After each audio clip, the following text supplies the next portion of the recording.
Hey, Brian, Mark, where are we at today? We're at Fitness for Life, and this is going to be the first in a series of some push-up variations. So the first thing what we want to tell you is that if you haven't been doing these and you're not accustomed to them, don't start on the floor. You want to start on an elevated surface. Now, you can go so far as to be leaning against a wall with your hands up here. And then as you get better at the wall, then what you do, you can slowly start lowering yourself. This is an elevated table. Things at home, kitchen countertop, then go into your kitchen table, a chair. So slowly progressing your way down towards the floor, knowing that can be an end goal. But we're going to show you on this elevated table, but here's what's going to make these a little bit different than your standard push-up.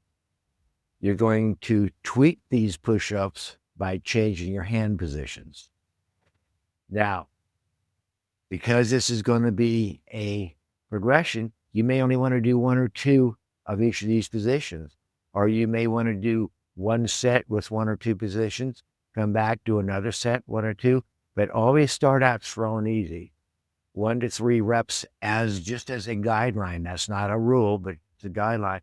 You're better off leaving a little bit in the tank. You don't want to be so sore the next day you can't move, and then it turns you off of doing exercise. So with that being said, we're going to show you some different hand positions. So first one, the common one, is basically shoulder width apart, or what's comfortable for you. And then you're just coming down, trying to touch your chest and back up.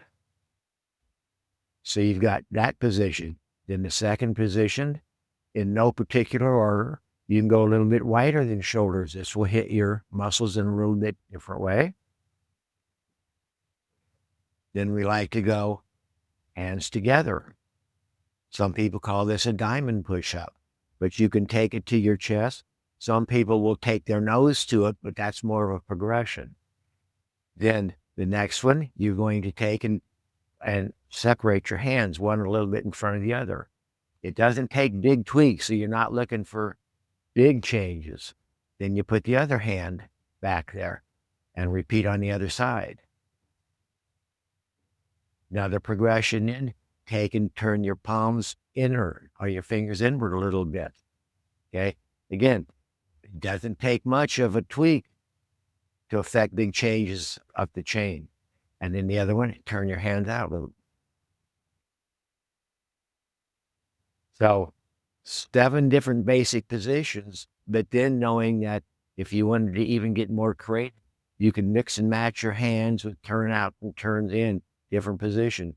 The more different positions you use, the more functional it becomes, because in the real world, you can end up in all these different positions.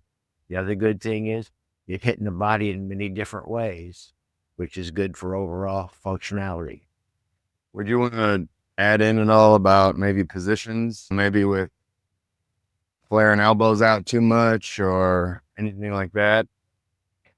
You let your body go where it wants to go. Or there's nothing wrong with progressing with elbows out, elbows in. Again, it's just going to hit different parts of the body. Okay. Always be comfortable, always be safe. Do not go into pain. Careful starting out. Make sure it feels good. And one more caveat, if going to your chest is too much, start 1 or 2 inches and knowing that you're slowly going to work your way down even to that. Further questions, contact us at fitness4lifept.com.